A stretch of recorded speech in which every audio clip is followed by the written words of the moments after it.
নমস্কার বন্ধুরা, আরজে কিচেনে আপনাদেরকে সবাইকে স্বাগতম।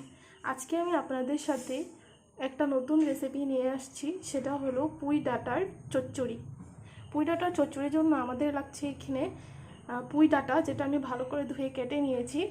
তারপর লাগবে এখানে 1.5 টেবিল চামচ মতন হলুদ গুঁড়ো, 5 ফোড়ন, নুন, 1.5 টেবিল চামচের মতন এখানে নিয়েছি সরষে, কাঁচামরিচ, টমেটো একটা, আর নিয়েছি এখানে একটা আলু মাঝারি সাইজের, যেটা আমি লম্বা করে কেটে নিয়েছি। আমি এখন সরষেটাকে এটাকে ভালো করে পেস্ট করে নেব। আমি এখানে একটা কড়াইতে তেল নিয়েছি 2 টেবিল চামচের মতন। এখানে আমি এখন দেব 5 ফোড়ন,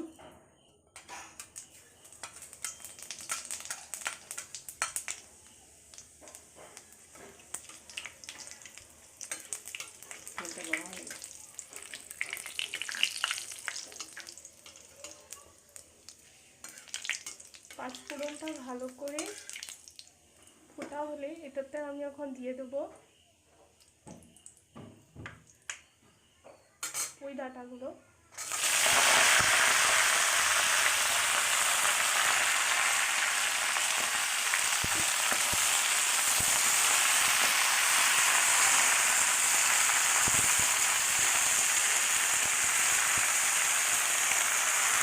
ডাঁটাগুলো দেওয়ার পর আমি এখানে দেবো টমেটো, যেটা আমি কেটে রেখেছিলাম।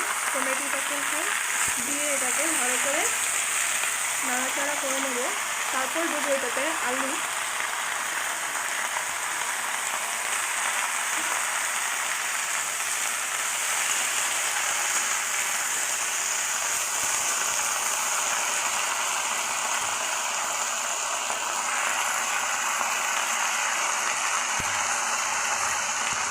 আলু দেওয়ার পর এখানে আমি দেবো 1 টেবিল চামচের মতন নুন,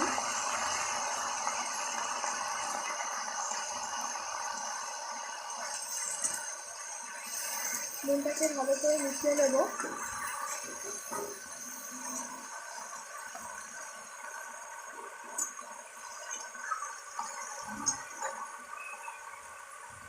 এবার এটাতে আমি হলুদ গুঁড়ো দিয়ে দেবো।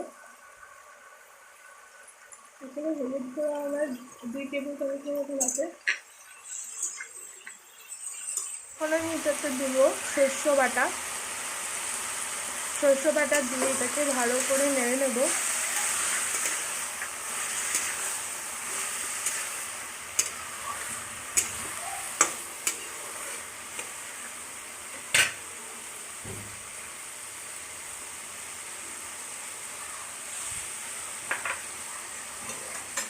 এখন এটাকে 10 থেকে 15 মিনিট আমরা ঢাকনা দিয়ে ঢেকে সিদ্ধ হওয়ার জন্য রেখে দেবো।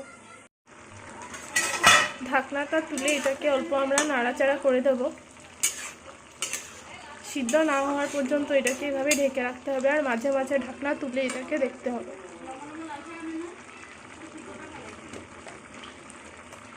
এটাতে আমরা একটু সামান্য পরিমাণে চিনি দিয়ে দেব। এখন আমরা এটা ঢাকনা তুলে দেখব।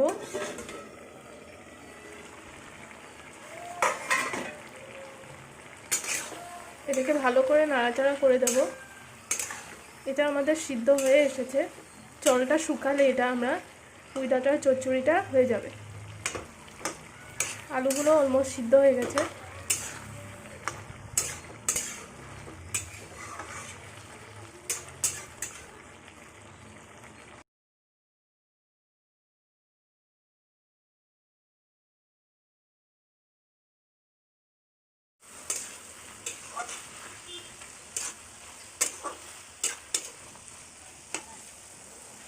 পুঁই ডাঁটার চচ্চড়ি আমাদের হয়ে গেছে।